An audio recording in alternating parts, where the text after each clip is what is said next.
When a disaster strikes, a survival garden might mean the difference between life and death for your family or your group.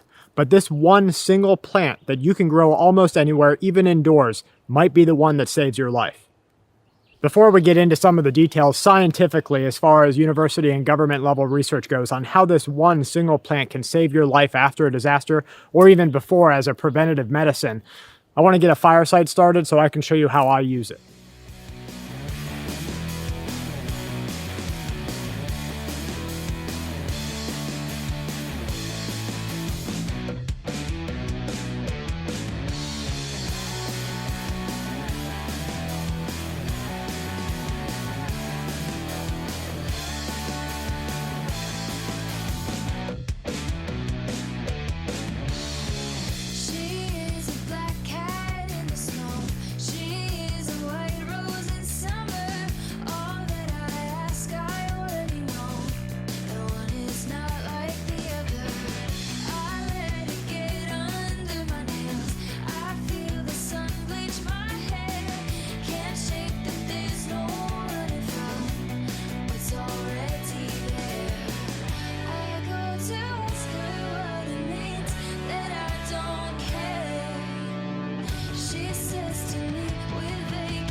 Okay, so I've gathered up my fuel, my kindling, and what's going to serve as my tinder. I've got some char cloth in here, as you guys know from another video. I'm not making a big fire today. I'm not going to be out here for a couple of hours. Just making a fire that's enough to heat my meal to show you how I take my medicine. And I really do consider these natural plant products preventative and curative medicine. And I think you have to start to consider that every day, that the food that we eat, when it's unprocessed, each of these items have ingredients that have natural chemicals inside of them and natural parts to them that affect the human body. And we know this because science takes these chemicals and corrupt corporations use them to create medicine to give back to you at a price. And they alter it so that it is no longer curative. That's why when we look at cultures like Asian cultures and Indian cultures, those that eat the Mediterranean diet or Asian diets, they live a lot longer, they're a lot healthier, and they can even live on less. And that's because their culture doesn't eat processed foods all day long. And as we talked about in one of the news videos, the allotments that companies are given by the government of what kind of junk they can put inside of your food is based on you only eating their meal and for the rest of the day eating unprocessed whole foods. We need to get away from that, and we need to look at every meal that we eat as a part of medicine. If we don't do that, we're going to have a real problem. And so when I take my medicine, I'm doing this every day, not as a meal, but because it's time to take my medicine. And I just happen to be able to find ways to enjoy it rather than popping a pill out of a bottle. So I've got everything that I need here, and I'm going to use the flint and steel method for fire making today. What I'm going to do is take my char cloth here, and I'm going to place it underneath of my flint like this. And I'm going to find a spot that I want to start nicking at here. I think that looks good. And I'm just going to start striking it until I get a spark. Okay, I get some little showers there. One hit, but didn't take. And you can see that it starts to degrade your char cloth. And so if you're not careful, you're going to ruin your entire piece there. Should be enough. I'm going to add a little bit more char cloth in, and I'm going to place it in my tinder bundle, which again is some pine needles that are dry off of the ground. Go ahead and sandwich it in there.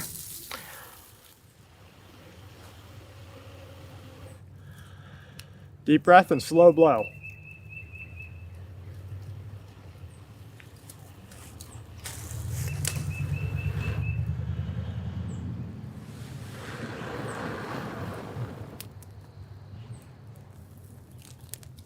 Now I went ahead and created a bed of dry sticks here because the ground is really wet. We've had a lot of rain here recently, and so the ground moisture is just going to soak away everything that I put on it. So I'm going to build an impromptu teepee right off the top there, and then make sure that I have enough fuel nearby so that if it doesn't catch initially, I'm able to just place some more right on top of it.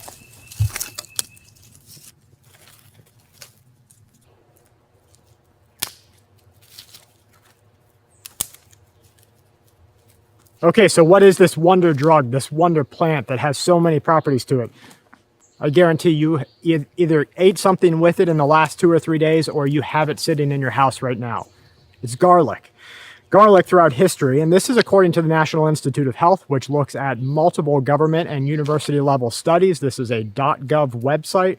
This isn't somebody saying that apple cider vinegar is going to cure AIDS and do everything on the world to help you. This is studies that you can trust. These are studies that you can trust. So this is National Institute of Health, titled Garlic, a Review of Potential Therapeutic Effects. It says abstract. Throughout history, many different cultures have recognized the potential use of garlic for preventative and treatment of diseases. Recent studies support the effects of garlic and its extracts in a wide range of applications. These studies raise the possibility of the revival of garlic therapeutics. So again, corporations are going to take the components here and turn it into medicine and charge you for what you could be doing at home. Different compounds, they say, are shown to reduce the risk of cardiovascular disease, that's heart disease, have anti-tumor, anti-microbial functions, and show benefits on high glucose and high blood pressure. Dietary factors, they say, play a key role in the development of human disease. This is something we talk about all the time. Across cultures, there are many different dietary patterns which promote or degrade from human health. Despite cultural differences, there are some shared characteristics. One of them is garlic.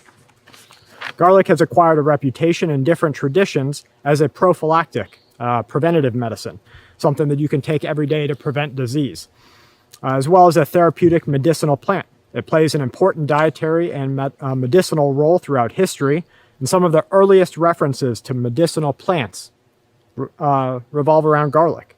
Ancient Chinese and Indian medicine recommend garlic to aid respiration and digestion and to treat leprosy and parasitic infection, just to name a few. In the medieval period, garlic was also played an important role in different diseases.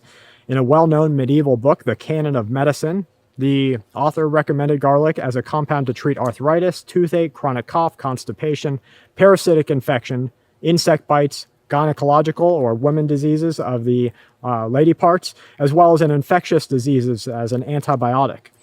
It has attracted particular attention, and I could go on forever because this is a study literally of the entire history of garlic as a medicine. In short, it is the cure-all. It is the medicinal plant to beat all other medicinal plants. And I use it for various reasons. I have pre-hypertension, or I did have pre-hypertension. That is high blood pressure. I was labeled once I went into the hypertensive level. And let me give you just some background here. If I don't take garlic every single day, my blood pressure is 20% higher than when I'm on a regimen of garlic.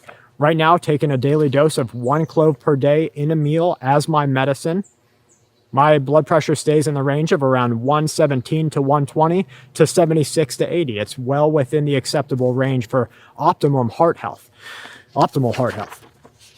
So garlic, it says, can be easily grown in mild climates, and there are different types of subspecies, most notably hardneck garlic and softneck. Allicin is the principal bioactive compound. It's released when you cut it open or chew into it. It's released when you cook with it. Do so many of these different things.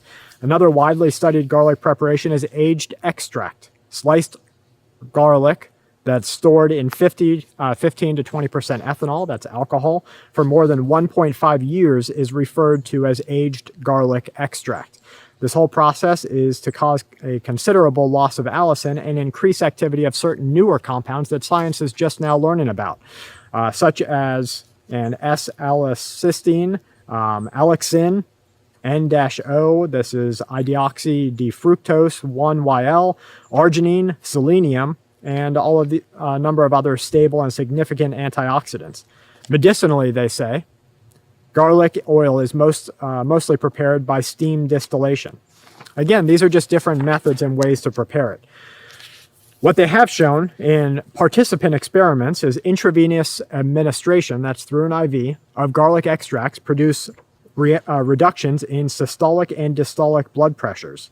An oral ingestion of garlic extract in hypertensive participants brought the blood pressure back to the normal range. That's exactly why I started taking it and why I think everybody out there should just make this a part of their daily regimen.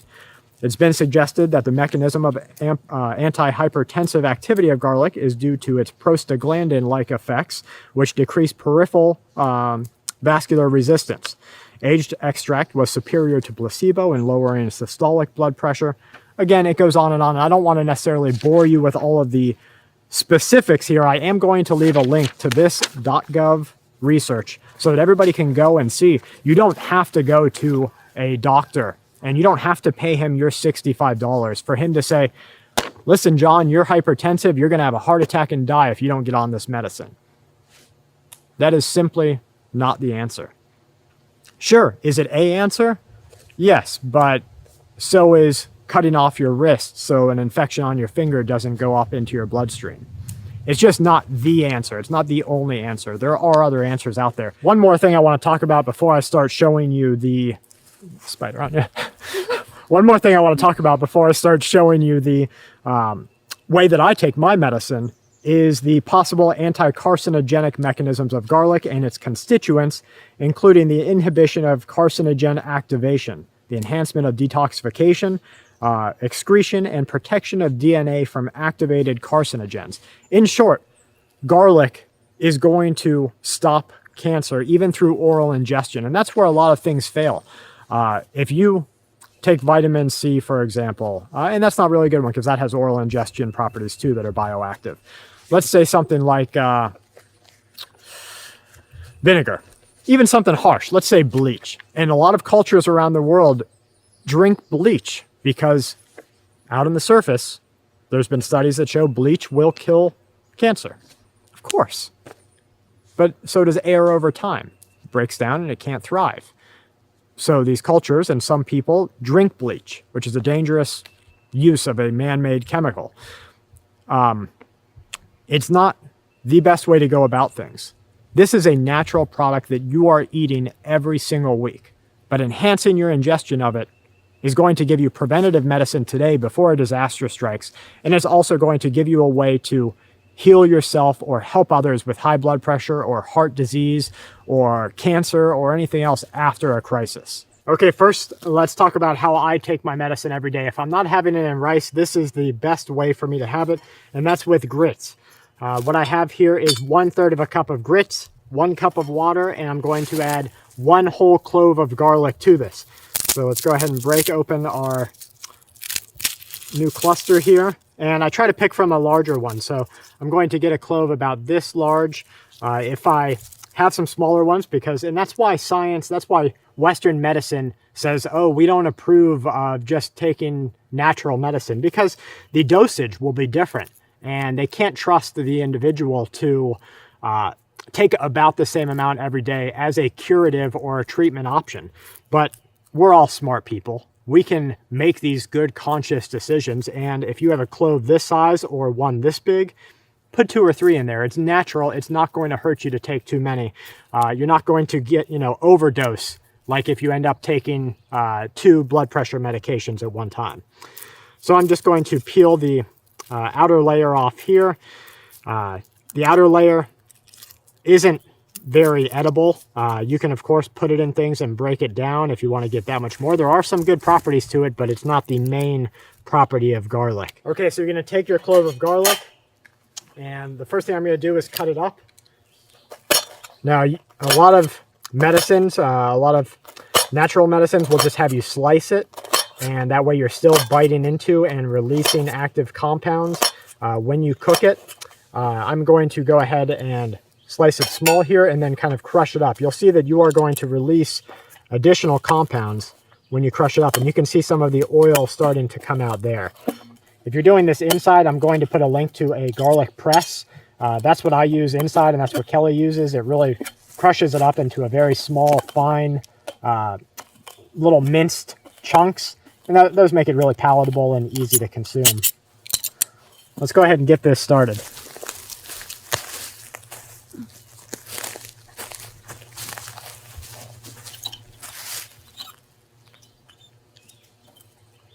Okay, so now that we have our garlic roasting on the fire, we're going to go ahead and make our grits. Like I said, I use 1/3 a cup of grits. A lot of people have I guess their own way of cooking them. I'm pretty good at just being natural or kind of raw in cooking them.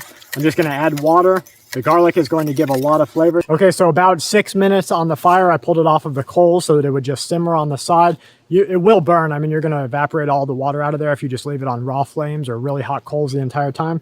After about 6 minutes, you get a consistency that is mostly translucent. There's a lot of garlic taste to it. It's good. And what I have with it at home is pepper on top of it. You don't have to do this over a fire though. There's another really easy and palatable method of using milk inside. It makes it really creamy and nice. You're going to use 1/3 a cup of grits, 3/4 of a cup of milk, and 1/4 a cup of water. Kelly will throw a little bit of butter in it, some pepper, and the garlic, and it's really amazing. It's something that is easily taken in every day. And even if I'm not feeling like it, instead of going to something else, if I'm like, hey, I'm going to have, a cookie she baked or something like that, I'll have a cup of grits instead because it is preventative, curative, and treatment medicine. Guys, I hope that you will put garlic in your survival stores today. Use dry powdered garlic, store canned garlic, and start growing your own garlic today. You can grow it very easily. And we actually did a survival card with our monthly mailouts for our Patreon members that had garlic in it and easy propagation and how to keep it going month after month after month so that during a disaster, you have your medicine on hand. I hope you enjoyed this video. A special thank you to all of our Patreon members for making it possible and to usaberkeyfilters.com for sponsoring this in place of the Night Shift News. If you're going to filter a lot of water like we are when a disaster strikes, or just use it every day, visit their site and Ready Made Resources site for night vision and communications gear. From Kelly and I to you and yours, really our entire family to you and yours, please stay safe, remain vigilant, and keep watch.